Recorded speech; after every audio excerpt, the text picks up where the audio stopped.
Haleluya. Segala hormat, pujian, kemuliaan kami naikkan hanya kepadamu. Bersyukur Tuhan telah tuntun kami hadir di ibadah ini. Tempat ini penuh kemuliaan-Mu Tuhan. Penuh dengan kuasa malaikat surga hadir bersama-sama kami dalam pujian penyembahan. Dan ketika Tuhan hadir, kami percaya segala perkara akan terjadi di tempat ini. Segala yang baik, yang mulia, yang kudus Tuhan akan nyatakan buat kami. Sehingga yang sakit disembuhkan Tuhan. Segala ikatan lepas dalam nama Yesus. Yang lemah dikuatkan. Terima kasih Bapa.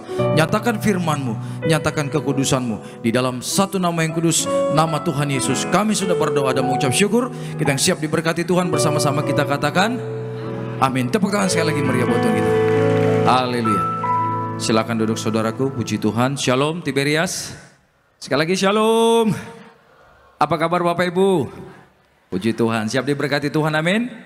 Yuk sama-sama buka Alkitab kita, Injil Yohanes pasal 13 ayat 1 dan ayat yang kedua.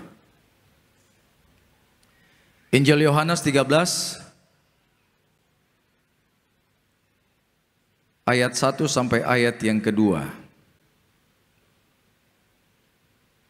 Haleluya. Kita baca dua ayat bersama-sama. 2, 1. Sementara itu, sebelum hari raya Paskah mulai, Yesus telah tahu bahwa saatnya sudah tiba untuk beralih dari dunia ini kepada Bapa. Sama seperti Ia senantiasa mengasihi murid-muridnya, demikianlah sekarang Ia mengasihi mereka sampai kepada kesudahannya. 2, Bapak Ibu. Siang hari ini kita akan berbicara tentang salah satu tokoh di Alkitab, salah satu murid Yesus yang bernama siapa? Yudas Iskariot. Kalau Bapak Ibu lihat tokoh ini, maka kita akan melihat ternyata yang memilih dia untuk bergabung dalam pelayanan itu siapa? Tuhan Yesus sendiri. Ketika Tuhan Yesus memilih 12 murid, ini Yesus turun tangan saudara. Bukannya Tuhan Yesus mendelegasikan kepada seseorang untuk menseleksi 12 orang jadi murid, bukan. Tuhan pilih langsung. Yang pertama itu adalah Petrus, ya kan, Andreas, dan kemudian Yohanes. Itu dipilih. Termasuk Yudas Iskariot. Artinya kalau Tuhan pilih, Tuhan tidak pernah salah pilih orang, katakan amin. Sama seperti Tuhan pilih Bapak Ibu jadi anaknya, sama seperti kita dipilih hadir dalam ibadah ini, semua karena kasih karunia Tuhan. Semua karena kebaikan Tuhan. Nah, Tuhan pilih kita sebagaimana adanya kita. Sama seperti ketika Tuhan pilih 12 rasul, mereka bukan karena kriterianya adalah orang-orang kudus, orang-orang yang paham teologi, orang-orang yang paham firman. Tidak, saudaraku. Kalau Bapak Ibu pelajari di Alkitab, mereka di ordinary people. Orang-orang kebanyakan. Orang-orang yang mungkin pemahaman teologinya tidak sepandai ahli-ahli Taurat, orang-orang Farisi.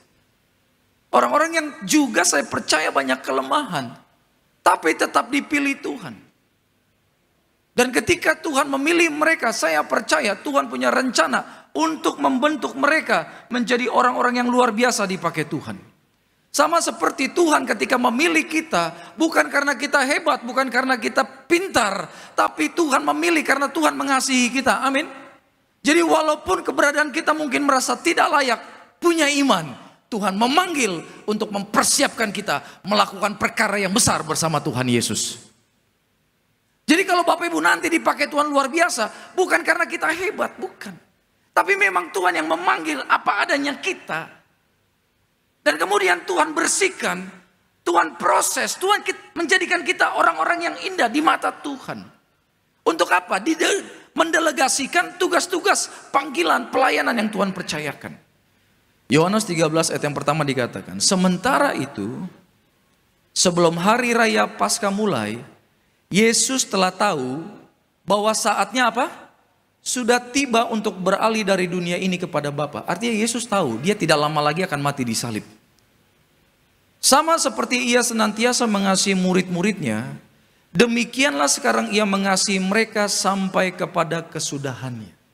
Di situ dikatakan Yesus mengasihi murid-muridnya, termasuk Yudas enggak? Tolong jawab saya, termasuk Yudas enggak? Termasuk Yudas Bapak Ibu. Bahkan sampai kesudahan. Ketika Tuhan memilih Yudas menjadi murid, Tuhan tahu enggak bahwa Yudas punya potensi akan mengkhianati dia? Tahu enggak? Tahu. Tuhan tahu nggak kelemahan Yudas di mana? Tahu Bapak Ibu. Sama seperti ketika Tuhan panggil kita jadi anak, Tuhan tahu kita punya potensi untuk melakukan kesalahan apa. Tuhan tahu. Karena apa? Dia itu Allah yang maha tahu. Bapak Ibu harus paham ya. Di dalam kemahatauannya Tuhan, dia tahu minggu depan, tahun depan, 5 tahun, 10 tahun ke depan, kita akan lakukan apa. Dia tahu. Gitu. Sama seperti ketika Tuhan pilih para murid, termasuk Yudas, Tuhan tahu suatu saat, someday, at the end, dalam ujung dari pelayanan Yesus, Yesus sebelum disalib, ya, penyebab Yesus disalib, jalan-jalannya itu ada intervensi dari Yudas. Tapi di dalam kemahatauannya Tuhan, bukan artinya kemudian Tuhan tahu dan kemudian Tuhan akan merancang masa depannya Yudas akan menjadi pengkhianat. Bukan. Dia tahu bahwa keputusan dari Yudas adalah menjadi pengkhianat. Tapi Tuhan baik. Katakan Tuhan baik. Di dalam dosanya Yudas, Tuhan tetap memberikan apa? Pengampunan. Bahkan kesempatan supaya dia bertobat. Tapi kalau kita lihat sejarahnya Yudas, sangat disayangkan. Dia tidak menggunakan kesempatan baik yang Tuhan gunakan untuk bertobat. Nah, Alkitab ini mengatakan bahwa sampai kesudahannya Tuhan mengasihi mereka. Tuhan sayang luar biasa. Termasuk Tuhan sayang kepada Yudas. Ini luar biasa. Contoh nih. Contoh ya. Kalau kita atau Bapak Ibu deh. Ada orang yang punya potensi dan kau tahu, kau bisa lihat orang ini. Nanti mungkin 5 tahun ke depan dia akan mengkhianati engkau. Kira-kira Bapak Ibu mau gak pilih dia jadi teman dekat? Hello, mau nggak?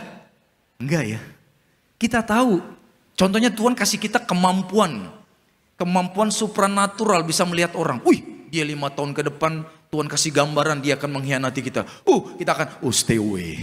Saya nggak mau hidup saya rusak gara-gara dia. Saya nggak mau bisnis saya terganggu gara-gara dia. Saya nggak mau pelayanan saya terganggu gara-gara dia. Nggak mau. Tapi Yesus enggak loh. Tuhan lihat, nanti Petrus akan menyangkal dia 3 kali. Nanti Yudas akan menjual dia demi 30 keping uang perak. Tapi Tuhan katakan apa? Come, be my disciple. Jadilah muridku. Belajar dari aku. Gak mudah Bapak Ibu merangkul orang yang akan mengkhianati kita. Dan kita didik dia. Gak mudah. Tapi itulah kasih Yesus kepada kita. Katakan amin dulu. Amin saudaraku. Jadi Yesus mengasihi dia. Coba lihat pada ayat yang kedua. Lihat nih saudaraku.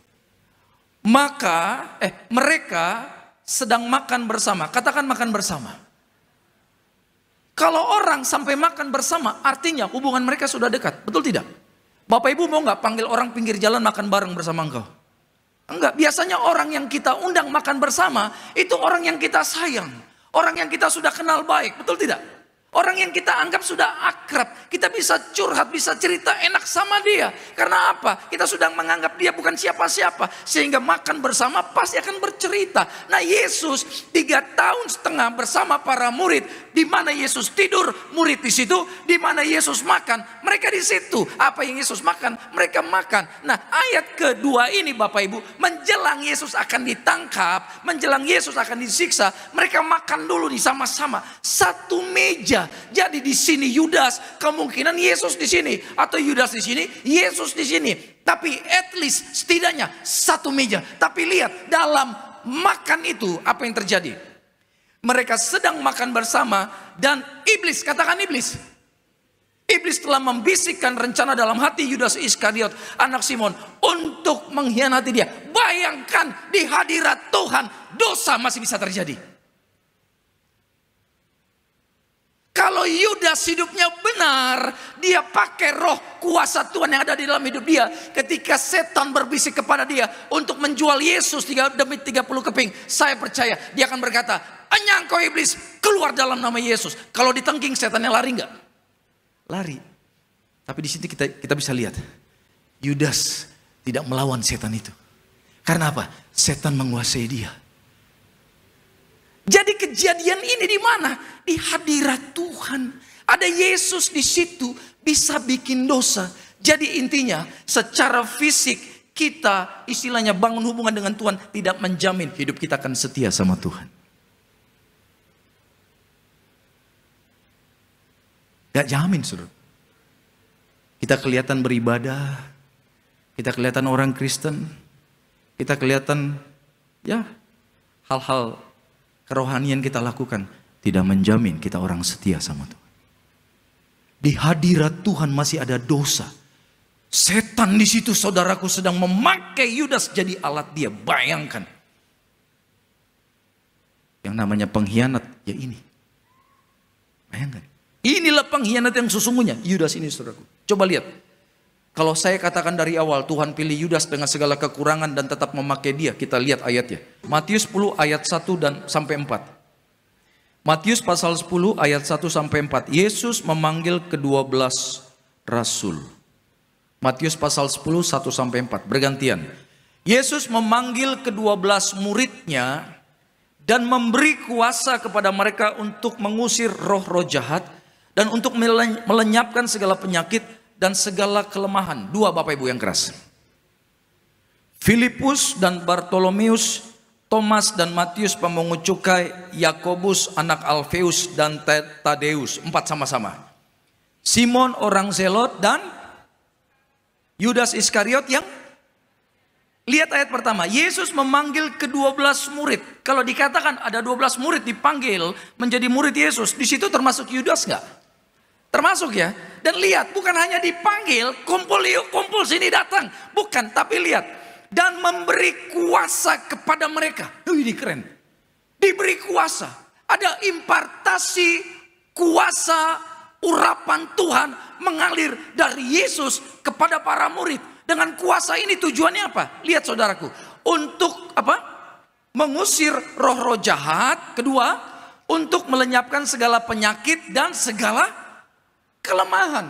Artinya mereka akan jadi hamba-hamba Tuhan yang luar biasa. Alkitab berkata, mengusir setan, bahkan kemudian apa? Melenyapkan, katakan segala penyakit dan segala kelemahan.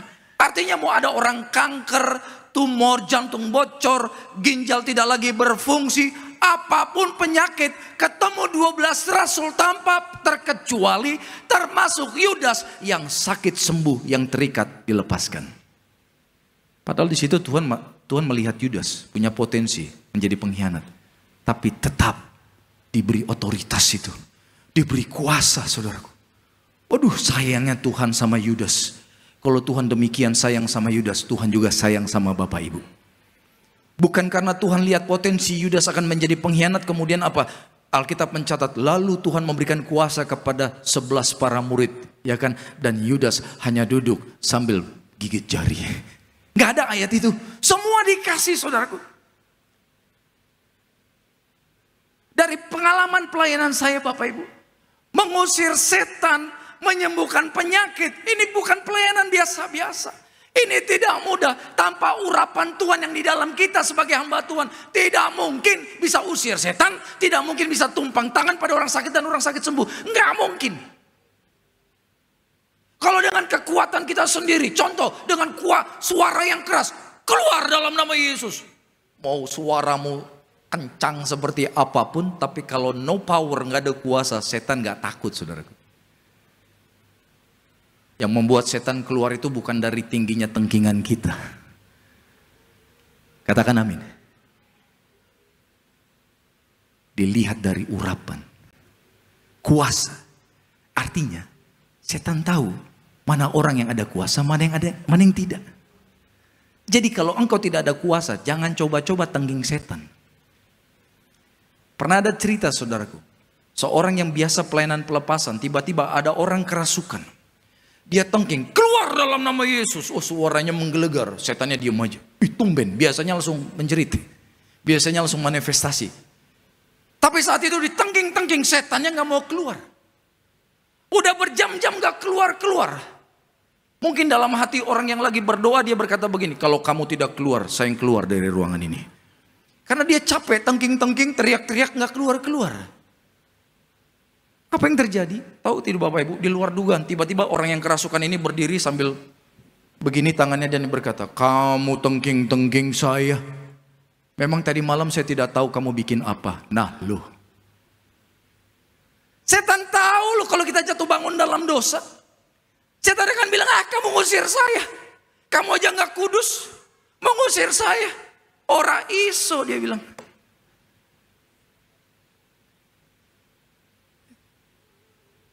Kalau setannya orang Jerman, dia akan berkisah, "Dong boy, unang songo nih." Nggak akan bisa lu nengking mau keluar hidup kayak begini. Tuh, dia lihat banyak noda hitam dalam kehidupan kita. Nggak bisa. Yang bisa membuat dia keluar ketika hidupmu penuh dengan api kemuliaan Tuhan. Perkataanmu seperti api dari surga. Katakan amin. Dia pasti tunduk dan pasti keluar. Hidupmu pasti dipakai Tuhan dahsyat luar biasa. Tepuk tangan dulu yang meriah buat Tuhan Yesus. Haleluya saudaraku. Jadi Bapak Ibu, ya, Tuhan panggil dan dikasih kuasa. Ini untuk jadi pendeta yang ada kuasa besar. Tuhan ajarin saya, gak gampang saudara. Ini pendeta harus dibejek-bejek. Ini pendeta harus diperas, diproses, nangis-nangis di hadapan Tuhan. Jengking-jengking doa di hadapan Tuhan. Hidup kudus, tinggalkan dosa. Gak bisa main-main. Gak bisa main-main. Tapi hari itu mereka dapat impartasi langsung. Yang punya surga langsung kasih. Nih. Kalau Bapak Ibu pelajari hamba-hamba Tuhan yang dipakai Tuhan dahsyat luar biasa dengan pelayanan, pelepasan, pelayanan kesembuhan. Itu orang-orang itu bayar harganya luar biasa saudara. Betul. Kalau Bapak Ibu bilang Tuhan pakai aku seperti dia. Tuhan bilang siap diproses. Siap dibersihkan. Karena kuasa itu tidak mungkin tinggal dalam pribadi orang yang hidupnya masih jatuh bangun dalam dosa. Hanya orang yang sudah komitmen hidupnya hanya untuk Tuhan. Kuasa itu akan turun dalam hidup orang itu. Katakan amin. Bapak Ibu mau dipakai Tuhan gak? Masa cuma 2.000 orang yang bilang amin ini? Saya mau nanya lagi, Bapak Ibu mau dipakai Tuhan luar biasa? Dari tanganmu lahir banyak mujizat, banyak kelepasan, banyak kesembuhan, amin. Angkat tangan, tepuk tangan yang meriah buat Tuhan Yesus. Haleluya, saya berdoa siang ini terjadi mujizat, terjadi terobosan. Gak apa-apa, bayar harga that's okay. Karena kita bayar harga bukan kepada manusia, kita bayar harga kepada Tuhan kita Yesus. Bayar harga bukan apa? Menunjukkan kesetiaan kita. Bahwa kita mau dipakai oleh Tuhan. Ya. Jadi Yudas ini Bapak Ibu. Sudah terlalu banyak kesempatan yang Tuhan berikan. Coba kita buka yuk. Di dalam Yohanes 12 ayat 4 dan 6.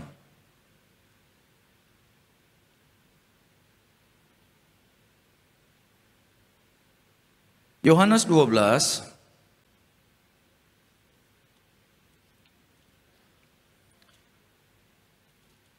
ayat 4 sampai 6. Saya baca ayat 4. Tetapi Yudas Iskariot, seorang dari murid-murid Yesus yang akan segera menyerahkan dia, berkata, 5 Bapak Ibu.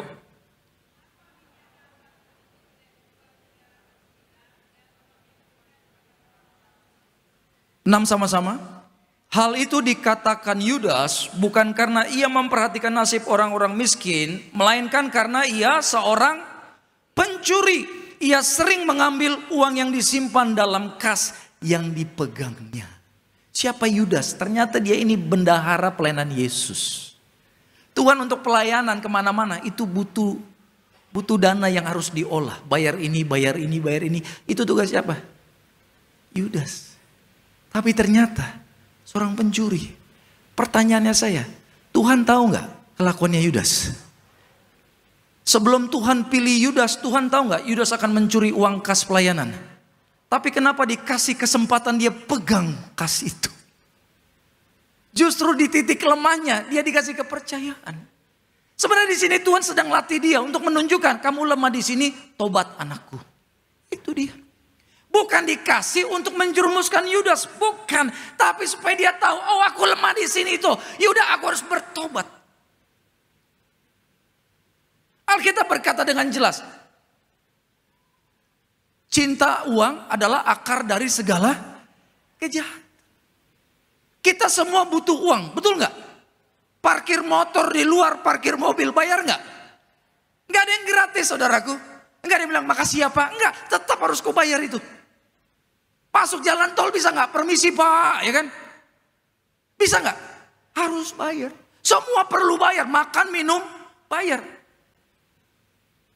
Tapi orang yang cinta akan uang, maka dia akan menghalalkan segala cara untuk mendapatkan uang. Itu yang bahaya. Ketika menghalalkan segala cara, maka kita tidak akan takut akan dosa. Termasuk siapa? Yudas, Bapak Ibu. Bayangkan Alkitab berkata, Yudas ini berkhianat menjual Yesus demi 30 keping uang perak. Saya nggak tahu uang Indonesia berapa banyak saat ini. Tapi saya mau katakan Bapak Ibu, walaupun dunia menawarkan kau uang yang banyak, fasilitas yang besar dari dunia untuk hidupmu, tetapi kalau tawarannya meninggalkan Yesus, saya mau katakan sekali Yesus tetap Yesus. Tepuk tangan dulu yang meriah buat Tuhan. Jangan pernah jual Yesus demi apapun. Walaupun di luar banyak orang demi pria tampan, wanita cantik, karir, posisi, segala macam, jual Yesus. Jangan mau engkau tinggalkan Yesus demi segala sesuatu yang pada akhirnya akan kau tinggalkan. Sekali lagi ya, jangan pernah tinggalkan Yesus, jual Yesus demi segala sesuatu yang ditawarkan, di mana pada akhirnya engkau akan tinggalkan. Ketika kita lahir, kita tidak bawa apa-apa. Nanti kita pulang, satu lembar benang pun tidak ada yang kita bawa. Jadi mau seberapa banyak engkau timbun kekayaan di muka bumi ini, engkau pulang ketemu Tuhan, serupiah pun tidak engkau bawa, saudara. Jadi jangan pernah engkau tinggalkan Yesus hanya demi sesuatu yang pada akhirnya kita akan tinggalkan. Bilang amin dulu. Mau setia ikut Tuhan? Percaya Tuhan pasti berkati kita? Percaya Tuhan cukupkan keperluan kita, amin. Amin saudaraku, jangan takut makan minummu Tuhan yang sediakan. Dia begitu baik buat kita semua. Yudas lemah di sini. Tuhan tahu ini PR buat Yudas. Tapi Yudas tidak mau bertobat. Tuhan kasih dia kesempatan, aduh ajaib luar biasa Bapak Ibu. Sama. Yudas selama 3,5 tahun Tuhan begitu banyak kasih dia kesempatan untuk bertobat. Tapi pada akhirnya dia tidak mau bertobat. Saya mau katakan di tempat ini Tuhan yang sama, Allah yang panjang sabar. Dia juga memberikan kita banyak kesempatan untuk kita tetap setia ikut Tuhan. Kita kalau mau flashback lihat ke belakang masa lalu kita pasti banyak melakukan apa? Hal-hal yang melukai hati Tuhan. Jujur Bapak Ibu, kalau kita mau jujur banyak loh kesalahan kita yang melukai hati Tuhan. Tapi Tuhan tetap sabar sama kita.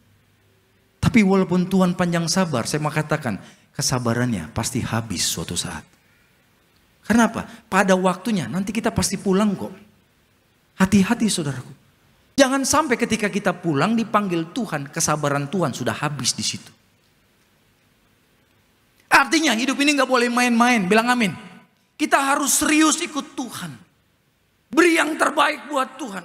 Tuhan gak minta apa yang kau gak punya. Betul. Tuhan gak pernah minta apa yang kita gak punya. Tuhan minta apa? Hatimu. Bapak ibu punya hati gak? Punya ya.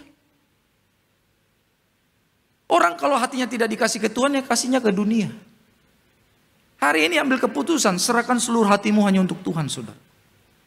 Tuhan begitu baik kepada Yudas. Tuhan kasih dia banyak kesempatan.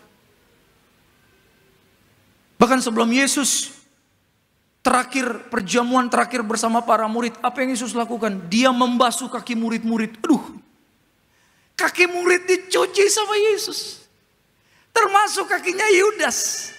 Bayangkan, di situ sebenarnya Tuhan sedang kasih kesempatan terakhir untuk apa? Yudas tobat ngana. Sudah jo, bertobat ngana. Dengan apa ontak cuma doi. Cuma uang hepeng-hepeng dengan apa pikiran. Bertobat, pikiran jahat itu dari setan. Dan setan itu yang membawa engkau tidak mau taat kepada aku. Izinkan aku basuh kakimu supaya engkau menyadari aku mengasihimu luar biasa.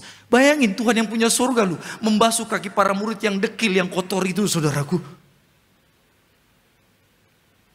Itu kesempatan yang Tuhan berikan buat Yudas. Tapi pada akhirnya Bapak Ibu, Yudas jahat luar biasa. Alkitab mencatat di Taman Getsemani, ya tempat yang gelap itu, ketika tentara Romawi datang mau menangkap Yesus, Yudas berkata begini sama tentara Romawi, orang yang kucium itulah dia, tangkap dia. Jadi hati-hati. Orang bisa cipika-cipiki di depan kita, di belakang dia jual kita saudaraku. Di belakang dia menghancurkan kita. Ini orang yang terikat roh Yudas nih begini kelakuannya. Di depan kita bisa shalom.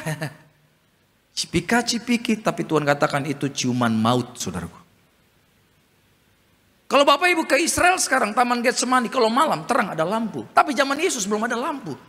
Mungkin orang berdiri 2 meter di depan kita, batang hidungnya aja nggak kelihatan, saking gelap ya. Sama, itulah sebabnya tentara Romawi perlu tanda, bilang, bro, Yudas, tolong kasih tahu Pak kita, nanti Yesus itu yang mana? Karena semua laki-laki sana sama, bewokan semua. Kalau malam-malam nggak kelihatan mana Yesus, mana murid. Sehingga Yudas katakan, orang yang kucium itu dia. Bayangkan, begitu pahit. Jadi kalau saya bisa bayangkan kalau di ronsen hatinya Yudas itu hitam pekat, saudara. Hitam aspal, lebih hitam dari aspal. Dosa begitu menguasai hati dia. Gak mau bertobat. Sehingga ketika Yesus ditangkap, Yesus disiksa, Yesus mati di atas kayu salib. Teng, di situ dia baru sadar. Aduh, so salah kita. Aduh, udah berdosa saya. Mati Yesus di salib. Tapi Alkitab berkata, ketika dia melihat Yesus mati di atas kayu salib, dia cukup hanya sampai menyesal, tapi tidak bertobat. Karena dia hanya sampai menyesal, Alkitab berkata, dia bunuh diri, saudaraku. Di tempat ini kita jangan hanya sampai menyesal. Karena menyesal ini itu tipe Kristen tomat. Tahu tomat? Tolong bantu saya yang tahu tomat apa, Bu? Tobatku cuma tobat, militan sama Tuhan, ibadah, jatuh ulang, kumat lagi. Atau tahu Kristen kapal selam, tahu? Ya kan di dasar laut timbulnya kapan tuh? Natal. Naik sebentar, tenggelam lagi. Timbul lagi kapan? Pasca. Setahun 2 kali ke gereja, absen sama malaikat, store muka. Ya kan? Kristen kapal selam. Jangan jadi Kristen kapal selam dan Kristen tomat. Amin. Tobat kumat. Kenapa? Hanya sampai di penyesalan. Orang kalau nyesal, aduh sedih, saya melukai Yesus. Besok lupa lagi. Dosa kemarin enak juga. Gak ada yang lihat. Mai Tuhan gak lihat. Pai Tuhan gak ada. Bagi Jo. Itu dia. Lakukan dosa. Gak ada yang lihat. Istri gak lihat. Suami gak lihat. Lakukan dosa. Itu dia. Tapi orang yang hancur hati, dia bertobat. Apa arti bertobat? Bertobat itu artinya berbalik 180 derajat. Nih, dari sini ke sini. Jangan 360 ya, kebanyakan. Kalau 360 tahu apa artinya? Balik lagi ke posisi yang lama. Sehingga dia nyanyi apa? Aku masih seperti yang dulu. Malaikat bilang coret dia, coret. Belum bertobat ini. Ini Kristen tomat nih ya kan. Nyanyinya lagunya begitu. Jadi saudaraku, kita harus benar-benar ambil keputusan. Ikut Yesus, tinggalkan yang lama. Amin. Saya pernah khotbah di sini. Kalau dosa lama, enaknya dosa lama, masih enak rasanya sekarang. Artinya engkau belum dipimpin Roh Kudus. Kita saling tahu sama tahu nih. Yang tahu kelemahanmu adalah engkau dengan Tuhan. Betul gak? Kau dulu pernah jatuh di lubang yang mana, dosa yang mana, engkau tahu dan Tuhan tahu. Dosa itu dulu kayaknya enak sekali. Nah, engkau sudah bertobat lama, tapi kalau engkau melakukan dosa itu rasanya masih enak, saya mau katakan, engkau belum sungguh-sungguh bertobat, saudaraku. Kalau orang yang sudah bertobat, dosa yang lama rasanya hambar, nggak enak lagi. Dulu melakukannya tenang, sekarang deg-degan luar biasa. Kenapa? Dia tahu mata Tuhan bahagia terus pada dia. Mata Tuhan menatap dia senantiasa, saudara. Kira-kira kalau ada orang yang kita sayangi di depan kita dan lihat sama kita mau nggak bikin dosa di depan dia? Hello? Mau nggak kita bikin dosa di depan orang yang kita kasihi? Nggak mau. Jadi kalau kita tahu mata Tuhan di surga, terus mengawasi kemanapun kita pergi, saya percaya dosa tidak akan lagi terjadi dalam hidup kita. Tuhan mau siang hari ini, bertobatlah secara militan. Bertobatlah, lakukan pertobatan yang sejati. Amin. Dan bertobat sungguh-sungguh. Ambil komitmen yang baru. Tuhan, saat ini hidupku adalah milikku lagi.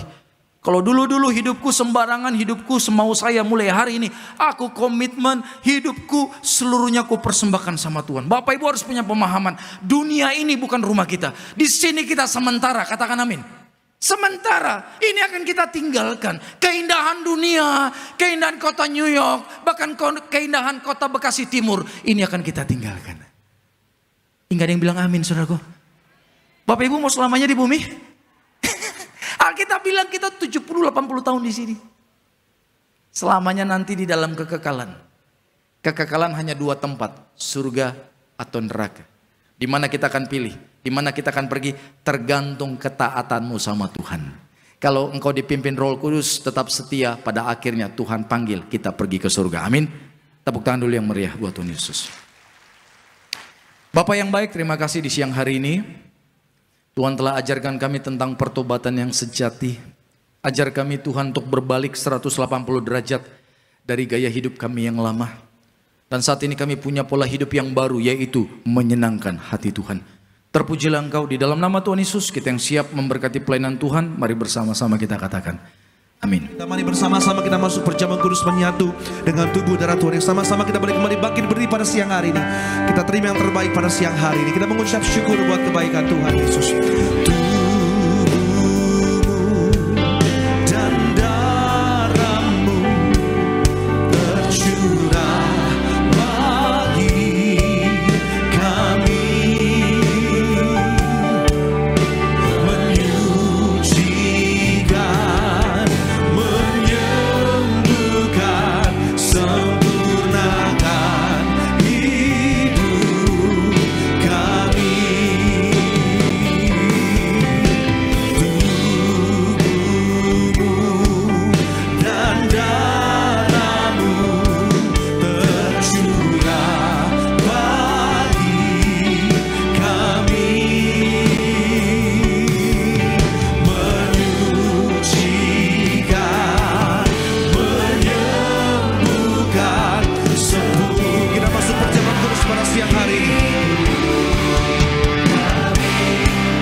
Sama-sama kita angkat roti yang akan dibentuk menjadi tubuh Tuhan Yesus.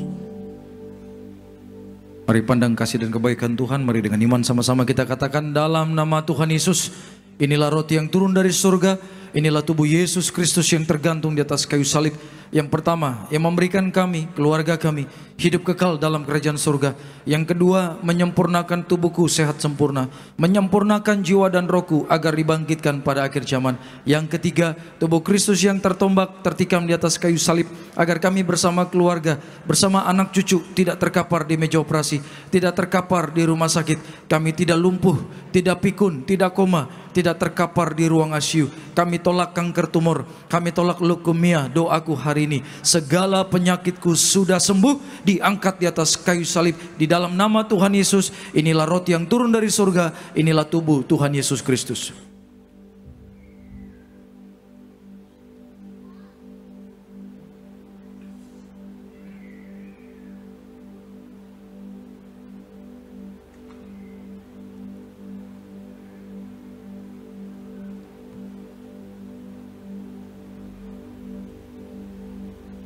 Bersama kita angkat anggur yang akan dibentuk menjadi darah Tuhan Yesus. Mari sekali lagi dengan iman. Dalam nama Tuhan Yesus, inilah darah Tuhan Yesus Kristus yang tertumpah di atas kayu salib sebagai perjanjian yang baru dan yang kekal.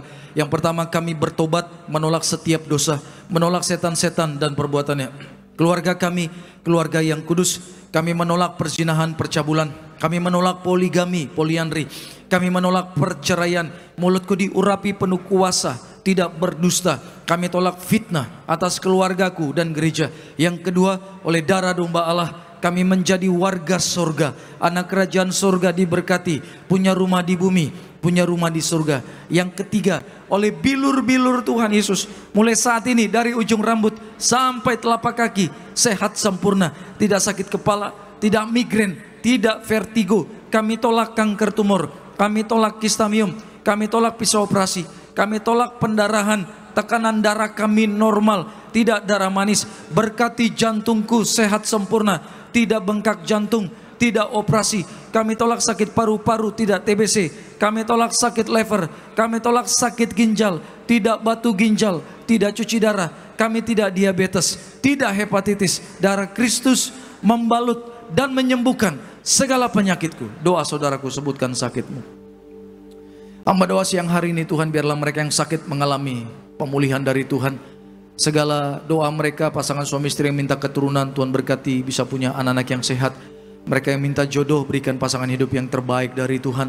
Yang minta pekerjaan, minta proyek, Tuhan berkati mereka tidak kekurangan dalam nama Yesus. Mari sekali lagi bersama-sama saudaraku, dalam nama Tuhan Yesus. Firman Tuhan berkata, perjamuan kudus ini lebih dari roti mana. Yang pertama, bangsa Israel 40 tahun makan tidur di padang gurun, artinya kami tidur pun pasti diberkati. Yang kedua, dengan roti mana setiap hari jubah baru, artinya kami bersama keluarga menjadi mulia, akan terbang ke surga sepanjang masa diam di rumah Tuhan. Yang ketiga, dengan roti mana setiap hari kasut baru, sepatu baru, artinya kami tidak gagal. Pekerjaanku, usahaku, karirku dipromosikan Tuhan, diberkati 100 kali ganda. Hari ini Tuhan, hidup kami di bumi seperti di surga, tidak miskin, tidak kekurangan. Segala sakit, penyakit dan penderitaan kami sudah diangkat di atas kayu salib. Di dalam nama Tuhan Yesus, inilah darah Tuhan Yesus, inilah darah Tuhan Yesus.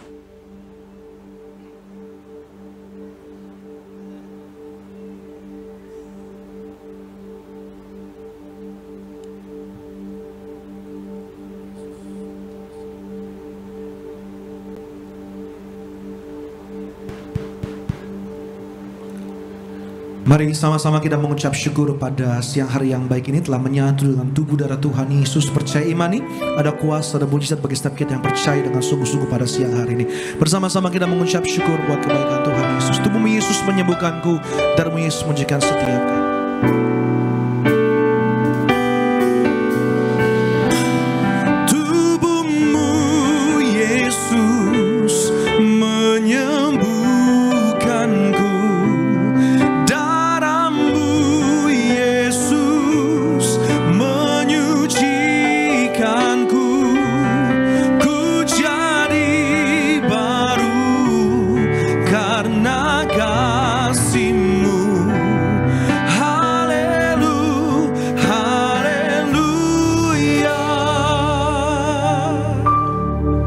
Saat ini hamba berdoa di dalam nama Bapa, Putra dan Roh Kudus. Di dalam nama Tuhan kami Yesus Kristus. Tuhan, inilah minyakmu. Urapi Tuhan, agar minyak ini menjadi api dari sorga, perlindungan bagi anak Tuhan, memberikan mereka kuasa dan kemuliaan, menyembuhkan yang sakit, melepaskan dari setan, bahkan memberkati apapun yang mereka kerjakan. Tuhan tolong buat berhasil. Dalam nama Tuhan Yesus, inilah minyakmu yang kudus, inilah minyakmu yang kudus. Bapak Ibu yang mau didoakan bisa maju setelah kita doa syafaat. Tundukkan kepala kita, teduhkan hati kita di hadapan Tuhan, naikkan ucapan syukurmu saudaraku. Padang salib Yesus, di atas salib Tuhan berkata, sudah selesai. Segala pembayaran dosa-dosa kita, kegagalan, pemberontakan kita, aib kita, rasa malu kita, bahkan sakit penyakit kita, Tuhan sudah bayar lunas.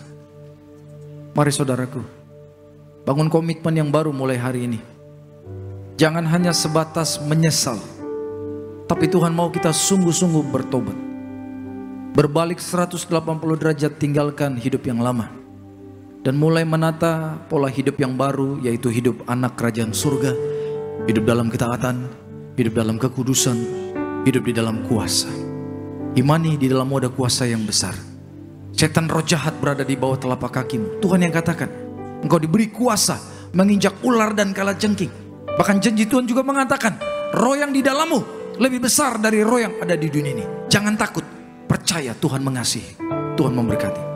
Terus kami berdoa Tuhan buat pelayanan gereja Tiberias. Natal 7 Desember penuh kuasa, penuh kemuliaan. Tuhan yang akan hantarkan ratusan ribu umatmu datang berbondong-bondong bersama kami semua. Merayakan satu perayaan yang besar, perayaan yang Tuhan perintahkan, merayakan hari kelahiran Tuhan kami Yesus Kristus. Berkati mereka Tuhan dalam perjalanan dengan bus, kendaraan pribadi, yang menaik kendaraan umum, ditutup bungkus oleh darah Yesus. Kami tolak roh celaka, tolak maut, tolak segala roh-roh pengganggu.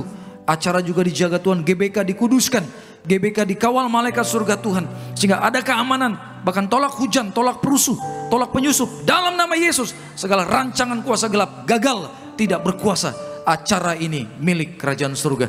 Terima kasih Bapak, setiap dana yang diperlukan Tuhan berkati, Tuhan cukupkan dari surga. Terima kasih Bapak, kami juga berdoa buat pelayanan dari Ibu Gembala Sidang kami bersama Pak Risto, Pak Argo, dijaga, dilindungi Tuhan, dipakai semakin dahsyat dan luar biasa dengan kuasa yang besar, dan berikan kesehatan, kekuatan dan umur yang panjang. Kami akan pulang, kami percaya malaikatmu menyertai kami. Saudaraku, siapkan hatimu, angkat kedua tanganmu. Terimalah berkat dari Bapa, kasih dari Tuhan kita Yesus Kristus, penyertaan yang manis dari Allah Roh Kudus menyertai seluruh hidup kita dan keluarga mulai siang hari ini sampai Maranatha Tuhan Yesus datang kedua kali. Jemput kita semua di awan-awan yang permai, membawa kita masuk dalam kerajaan surga. Kita yang bangga menjadi anak Tuhan Yesus, mari semua bersama-sama kita katakan amin, amin.